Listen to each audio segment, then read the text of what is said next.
Pemirsa, aksi pencurian nasabah bank modus pecah kaca berhasil digagalkan seorang lansia tukang parkir di Brebes, Jawa Tengah, Senin sore.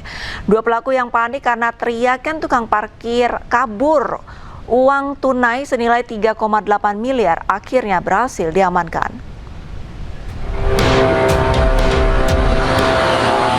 Seorang nasabah bank di kawasan Jalan Ahmad Yani, Brebes, Jawa Tengah nyaris menjadi korban pencurian.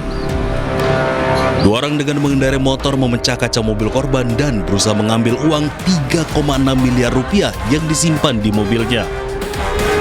Namun aksi tersebut digagalkan oleh lansia penjual kopi dengan berteriak meminta pertolongan saat memergoki pelaku yang sedang beraksi. Pelaku yang panik gagal mengambil uang dan kabur dari kejaran warga. Tadi pas kejadian Ibu ngeliatin orangnya? Iya, ngeliatin orangnya. Ngapain itu Bu? Orangnya dari sini, kata tukang ojek dari sini. Yang tahu mukanya si tukang ojek. Tukang ojek lewat ke sana orangnya. Tukang ojeknya minum kopi di sini. Tapi lihat orangnya ke sana di bawah BTN, berdiri dulu. Orang berdiri nggak lama, buat sekali, buat dua kali. Terus katanya pecah kaca mobil.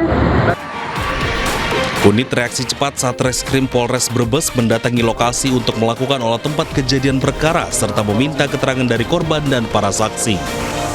Polisi memburu para pelaku yang diduga merupakan komplotan spesialis pencurian dengan modus pecah kaca kendaraan. Dari Brebes, Jawa Tengah, Unibar iNews melaporkan. Aksi seorang pemuda di kota Manado sempat menghebohkan pengunjung Manado Town Square. Pasalnya, pemuda tersebut mengamuk sambil membawa senjata tajam. Tidak butuh waktu lama, kepolisian yang terjun ke lokasi berhasil menangkap pelaku yang sempat diamuk massa.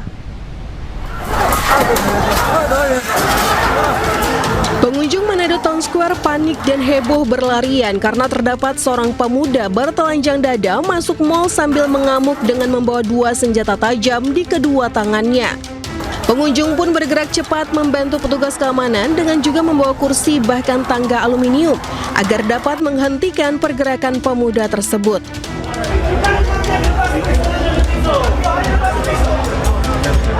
Petugas keamanan dan pengunjung berusaha menenangkan pemuda yang terus mengacungkan senjata tajamnya. Bahkan pemuda yang alami gangguan jiwa tersebut sempat diamuk massa. Tim WRC Polresta Manado bersama Dit Sabara Polda Sulut serta pihak keamanan mal dibantu sebagian pengunjung berhasil menangkap pelaku dan pemuda berinisial MS dibawa ke Mapolresta Manado. Setelah diinterogasi, pemuda yang berbuat onar tersebut dibawa ke Rumah Sakit Jiwa Ratumbuisang, Kalasei karena hasil wawancaranya tidak terarah. Masih awal, namun yang bersangkutan tidak cakap untuk menjawab beberapa pertanyaan. Sehingga kami dari pihak kepolisian berkoordinasi dengan Dinas Sosial dan Satpol PP untuk tindak lanjutnya akan dilakukan tes kejiwaan di Rumah Sakit Jiwa di Kalasei. Hasil pemantauan atau dari personil kepolisian yang ada di Mantos bahwa hingga saat ini tidak ada korban yang terluka dari masyarakat atas kejadian tersebut. Kini aktivitas Manado Town Square berjalan seperti biasa.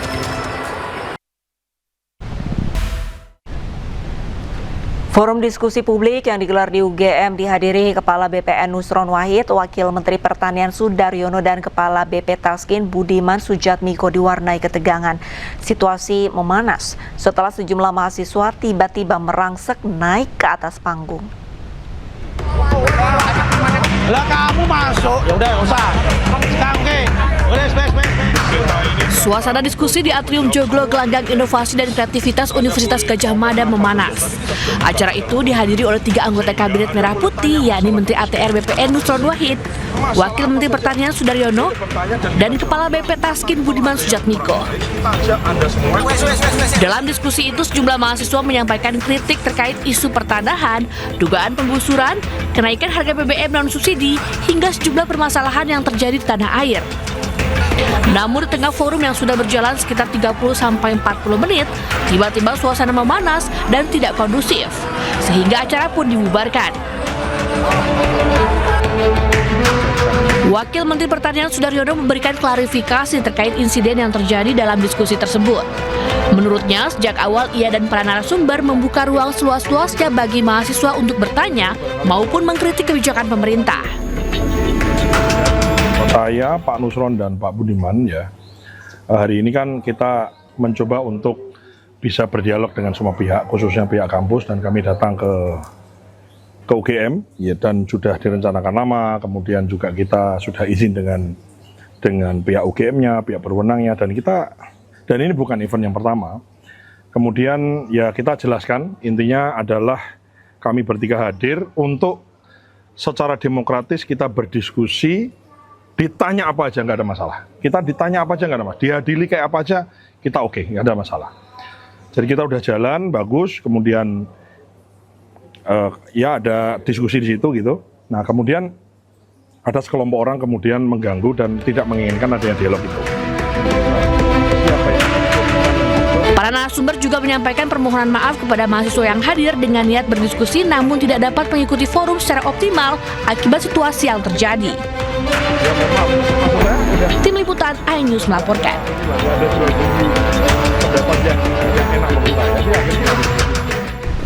Mantan Ketua BEM Universitas Gadjah Mada periode 2025 Tio Ardianto menjadi sorotan karena menemukan alat pelacak di mobilnya.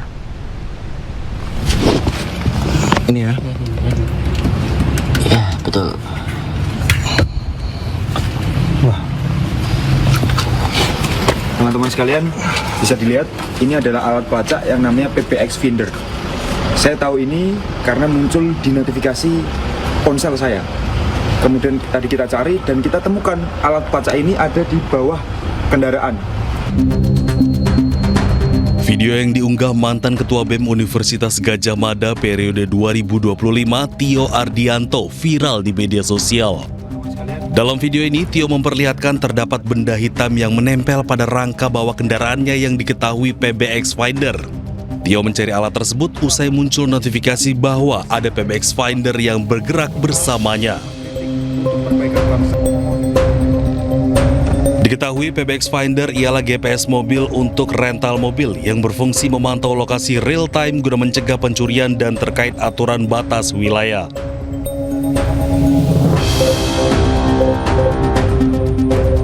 PBX Finder merupakan perangkat wireless dengan ukuran kecil dan terkoneksi dengan Bluetooth ponsel.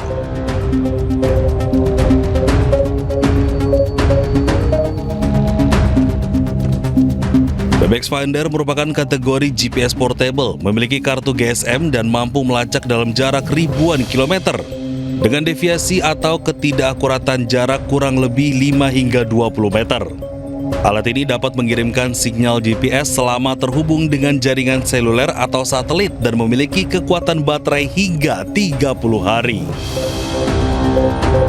Namun, Tio tidak mengetahui siapa yang memasang alat pelacak ini. Meskipun terdeteksi oleh Bluetooth, tetapi Tio cukup kesulitan menemukan alat ini. Tio menduga pemasangan alat pelacak ini usai dirinya vokal menyuarakan kritik dan memimpin aksi demonstrasi bertajuk Gejayan Memanggil di Yogyakarta beberapa waktu lalu. Kita yang mengkritik. Seorang WNA asal New Zealand menjadi korban penjamretan di Denpasar, Bali usai videonya viral. Polisi langsung mengejar pelaku. Seorang wisatawan asal Selandia Baru, MB, menjadi korban penjamretan saat berkendara dengan temannya di jalan bypass Ngurah Rai Denpasar, terekam kamera dashboard mobil yang melintas di lajur yang sama. Diduga pelaku mengincar korban yang berboncengan sepeda motor dengan temannya.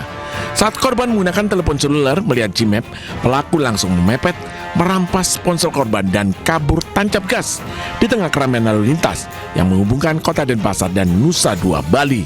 Korban telah melaporkan kasus penjamretan ini ke polisi. Tim masih melakukan penyelidikan intensif terkait dengan informasi tersebut. Pada saat itu korban sedang mengendarai sepeda motor. Ya, jadi dari arah Kute mengarah ke jalur bypass ya, di mana keterangan dari korban pada saat itu sedang menggunakan HP. Akibat peristiwa tersebut, korban mengalami kerugian belasan juta rupiah. Dari Denpasar, Bali, Indira Ari, iNews melaporkan. Sebuah bus antar kota hangus terbakar di ruas tol Trans Sumatera kilometer 47 arah Pelabuhan Bakauheni, Kabupaten Lampung Selatan Minggu malam.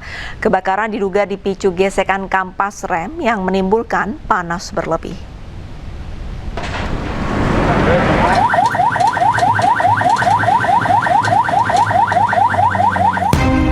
Kebakaran hebat melanda sebuah bus antar kota di ruas tol Trans Sumatera KM 47 arah Pelabuhan Bakauheni, Lampung Selatan. Api cepat melalap seluruh bagian kendaraan. Petugas pemadam kebakaran dan penyelamatan Lampung Selatan langsung mengerahkan 2 unit armada pemadam ke lokasi. Petugas berjibaku menaklukkan kobaran api yang terus membesar agar tidak merambat dan membahayakan pengguna jalan lainnya.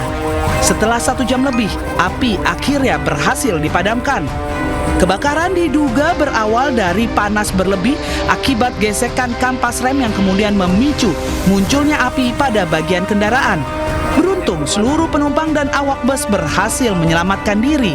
Meski demikian, seluruh badan bus hangus terbakar dan kerugian material ditaksir mencapai sekitar 400 juta rupiah. Kerugian kurang lebih mencapai 400-500 juta. Penyebab dari terbakarnya bus tersebut adalah kampas rem roda depan, ya, yang sehingga memercikan api dan akibatnya membakar ban dan seluruh badan mobil tersebut. Hingga kini penyebab pasti kebakaran masih dalam penanganan dan penyelidikan pihak berwenang.